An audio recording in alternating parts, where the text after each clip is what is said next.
सांबुर्गा का डर, the giant rooster of भोरगाम। भोरगाम नाम का एक छोटा सा प्यारा गांव था। वहां के लोग बड़े सादे और मेहनती थे। सुबह के समय बच्चे खेलते, औरतें कुएं से पानी भरती और किसान खेतों में हल चलाते। लेकिन इस शांत गांव पर एक अजीब सा साया था। सांबुर्गा नाम का एक रहस्यमयी मुर्गा जिसे पूरा गांव डरता था। गांव के बुजुर्ग अक्सर चौपाल पर बैठकर उसकी बातें करते। कोई कहता वो इतना बड़ा है कि उसके पंखों से हवा चलने लगती है। दूसरा कहता उसकी बांग सुनते ही पेट कांपने लगते हैं। बच्चों को तो यहाँ तक डराया जाता था कि अगर रात में शरारत की तो सांबुर्गा पकड़ ले जाएगा। एक दिन गांव का सबसे नटखट और साहसी लड़का गोपाल बोला, मैं देखूंगा ये सांबुर्गा सच में होता भी है या बस कहानियां हैं। सब गांव वाले उसे रोकने लगे, लेकिन गोपाल नहीं माना। शाम ढलते ही उसने एक लालटेन उठाई और अकेले जंगल की ओर चल पड़ा। रात का सन्नाटा था, हवा पेड़ों के बीच सरसराती थी और दूर कहीं उल्लू की आवाज गूंज रही थी। गोपाल धीरे धीरे झाड़ियों के बीच बढ़ता जा रहा था। तभी अचानक एक जोरदार आवाज आई। आवाज इतनी गूंजदार थी कि पूरा जंगल कांप गया।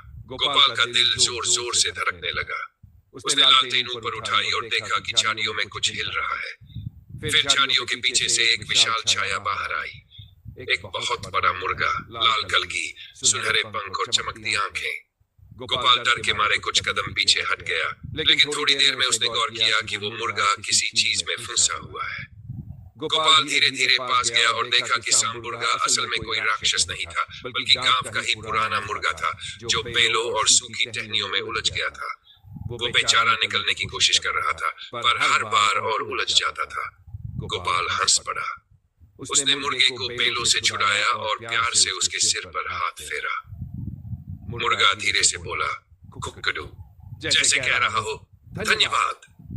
सुबह जब गोपाल गांव लौटा तो सब लोग उसके पास दौड़ते हुए आए।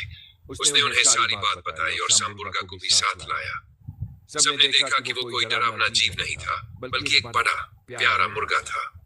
गांव वाले हंस पड़े। बच्चे उसकी पीठ पर बैठने लगे और उसका नाम रख दिया, भोलू मुर्गा। उस दिन के बाद से भोरगाम में कोई डर नहीं रहा। अब जब भी भोलू मुर्गा बांग देता, सब लोग मुस्कुराते और कहते, देखो हमारा सांबुर्गा बोल उठा। और यूं जो डर कभी गांव में हावी था, वो एक प्यारी हंसी में बदल गया। गांव फिर से खुशियों से भर गया और गोपाल सबका हीरो बन गया। तो दोस्तों, कैसी लगी आपको सांबुर्गा का डर की ये मजेदार कहानी? अगर कहानी अच्छी लगी हो तो वीडियो को लाइक करें, हमारे चैनल को सब्सक्राइब करें और बेल आइकॉन दबाना ना भूलें, ताकि अगली रोमांचक कहानी का नोटिफिकेशन आपको सबसे पहले मिले। मिलते हैं अगली कहानी में, तब तक के लिए मुस्कुराते रहिए।